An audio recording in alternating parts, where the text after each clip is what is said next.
Hi guys, how's it going? It is Easter, so my mom and I have just had a lovely brunch and we're gonna have a big dinner later tonight, and we thought we'd get a little bit dressed up, try and pretend that we're real humans. So I just thought I would do a little chatty get ready with me. We're a beauty channel now. So I'm still working my way through the trauma cleaner. I'm only about 25% of the way in. I'm getting to a point where I'm really like hooked on it. I think my goal is to finish it tomorrow. We know how I am with goal actualization. I'm a little bit concerned about my TBR because today is what, the 12th? And I've only read 2 books off my TBR of 5. I have read obviously that book that wasn't on my TBR, which I suppose I could count somewhere else maybe if I have to. I really do want to read all those books that I said I would read. Just hope I get the chance to read them. If I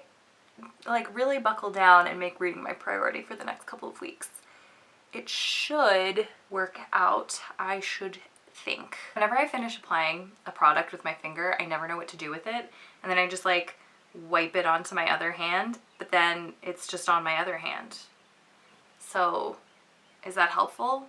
It's not. I am still listening to Harry Potter on audio. It is making me feel very much in the magical spirit. I think the last time I did a reread of the series, and I don't even think I finished it, was in 2013. So like, even though I remember all of the events, even a lot of like really specific details with pretty perfect clarity, there's still some stuff that is jumping out to me this time that hasn't necessarily done so before. For example, when Harry first meets Professor Quirrell, Hagrid definitely talks about him like he's been the Defense Against the Dark Arts teacher like for a while, but then I feel like in a later book it's like very heavily implied that Voldemort cursed the position because he was mad that Dumbledore didn't hire him. That means it's been cursed for a good 25 years at least. There's no way they've had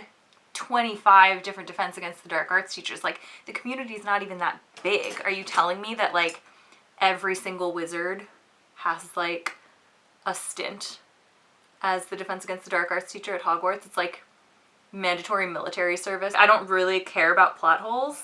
Like, I don't think that that is good media criticism. But I do find it interesting to talk about in context of Harry Potter because J.K. Rowling is so like insistent on the fact that she knows everything about the books. She doesn't allow any room for interpretations other than her own. I don't know why I did such a extreme eye look. Usually I don't really. Oh god. It never really occurred to me before how like extremely punitive and inhumane it is to snap someone's wand in half if they get expelled from Hogwarts. Like, you screw up when you're 13 and we're gonna just like chop off your hand and make it virtually impossible for you to live as a normal person in our society. Nobody in the book ever like questions that. Like, you'd think at some point, maybe Hermione, magical creature rights advocate, that she would say something like, what the fuck is wrong with people? When are we gonna reform this? I don't know. Why do wizards have capitalism? They have magic. Why do you need to buy things? And that Hogwarts seems to be a private school. I mean, I don't know for sure that they pay tuition, but they do have to pay for their books and supplies. Yeah, it's pretty messed up. Like, it's not like there's another option. If you can't afford it, I guess you just don't get to learn magic. I don't like it. I don't like it one bit. Okay, I'm gonna stop talking now and just like finish doing what I'm doing. You can watch if you want, or you can fast forward to the end of this part of the video. I do not care.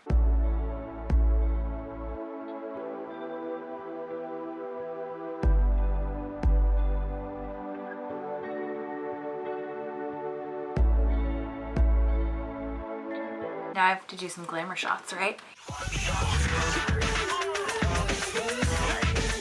Before we go, I do just want to point out that this giant Phantom of the Opera poster in the background is from when I was very young, so please don't judge me.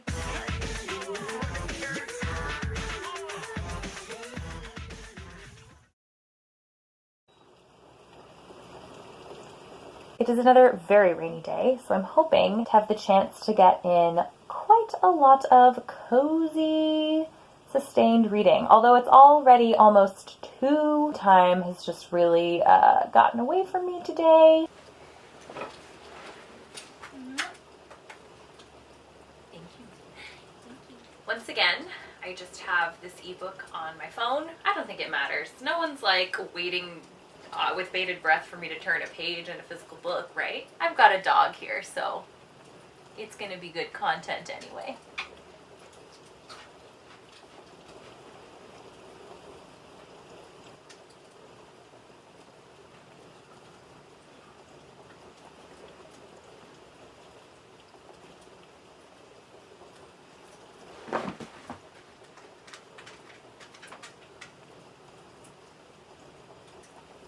While I've got this ASMR room that is simulating the sound of a thunderstorm, it just actually started thundering outside.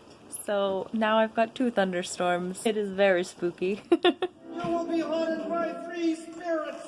Haunted? I've already had enough of that. Without these visits, you cannot hope to avoid the past week. I'll hold you closer than full heart. Hello.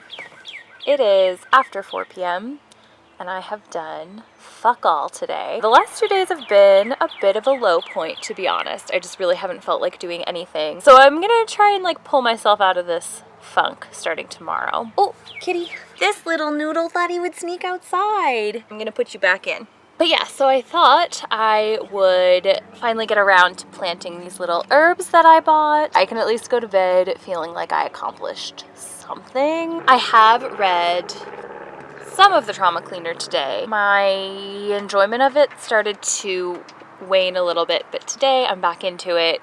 I do think it's maybe a little bit longer than it needed to be. At the very least, the chapters are too long. Like, I don't know why that matters so much, but it really does. Especially when I'm reading on an ebook. Seeing that I only have like 15 pages to read in a chapter means I will definitely read the chapter. If I see that there are 35 pages to read, I'm like, oh, I don't have time for that. That's such a petty complaint, but it is what it is. It's dirt. It's disgusting. Don't eat that.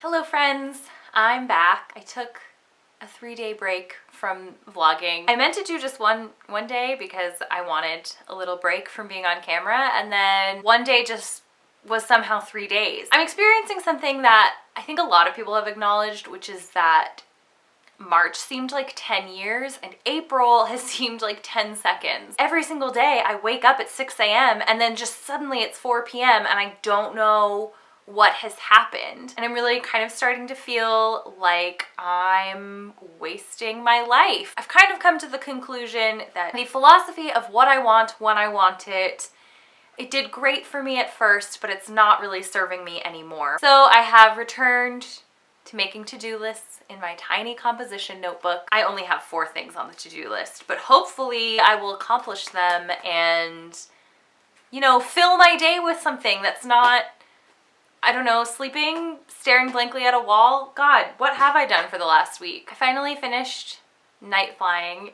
It's a 120-page book, and it took me 2 weeks to read. That thing was like a sleeping pill to me, though. Like, in a good way. Like, it was just so calm and comforting that every time I opened it, I just passed out pretty much immediately. Last night, I watched the 25th anniversary of Phantom of the Opera live at Albert Hall because Andrew Lloyd Webber put it out on YouTube. I'd seen it before, but I truly forgot how much fun it was, and it really lifted my spirits. If you're looking for some like pure emotional melodrama to kind of turn your day around, I highly recommend watching that. Although it won't be available by the time I post this video, so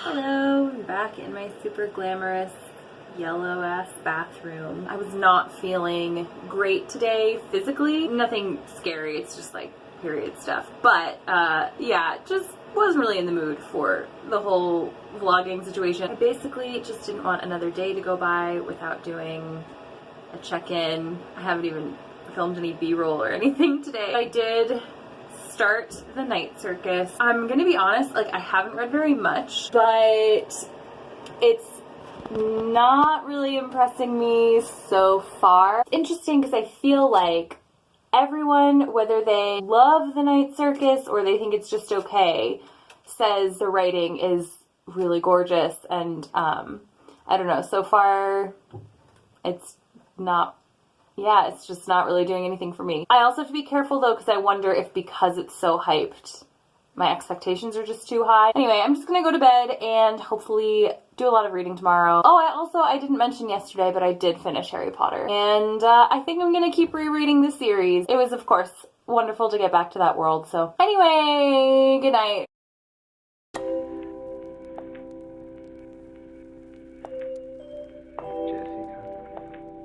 Hello. So I've managed to make some actual headway on the night circus, and it has grown on me. It's certainly captivating. It's just not quite what I expected. I'd always heard that it was weird with beautiful writing, and at least so far, I don't think it's particularly weird. The writing isn't really what I would call beautiful. She's certainly very strong on imagery. Like, I can definitely picture everything, and the scenery in this book certainly sound like they would be beautiful places, but the actual language she's using doesn't really stand out to me. There are a lot of adverbs doing a lot of heavy lifting in this, and I'm not anti-adverb. It just takes something a little bit extra for me to be like, oh, this is incredibly beautiful writing. You know what I mean?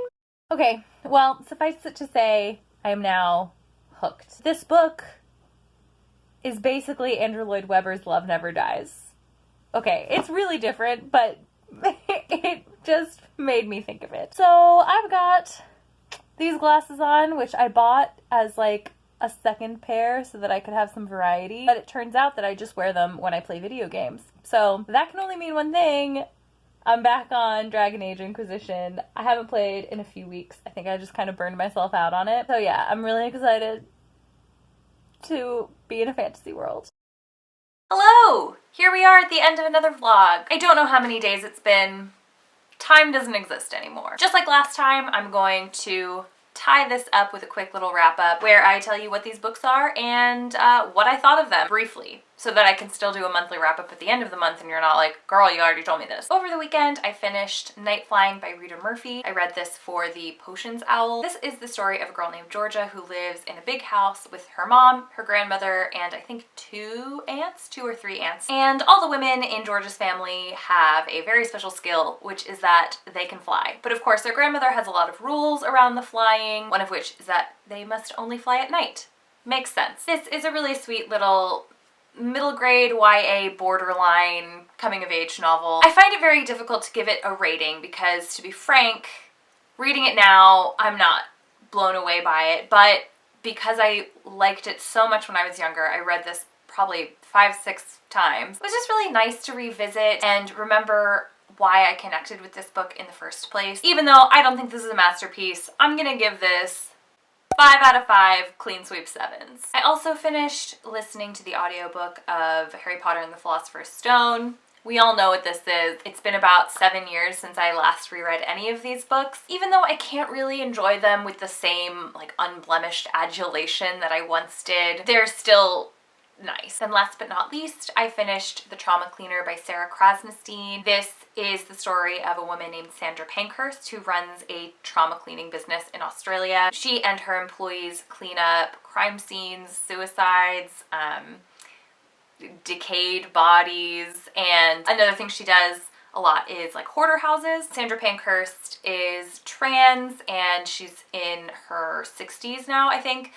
So she was kind of coming up in the 70s and 80s at a time when it was not easy to be a trans woman. She's really an extraordinary person who's lived an extraordinary life. I'm not gonna lie, there was a period of time when my interest or my enthusiasm sort of waned while reading this, but the ending was so strong, it really just like packed a punch. I'm gonna give it 4.5 Birdie Bots Every Flavored Beans. And I'm currently reading The Night Circus by Erin Morgenstern. I think the reason we didn't quite get along at the beginning is because I just didn't realize what this was. It's just like a fun mystical story where people want to kiss each other. There's not that much more to it than that, and that's okay. It's just not what I expected, but now that I understand that, I'm able to fully enjoy this. It's very, very compelling, very page-turning.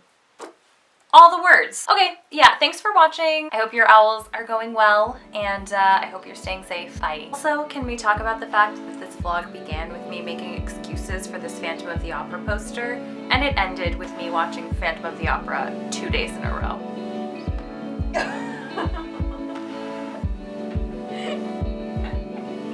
Why can I never stop talking?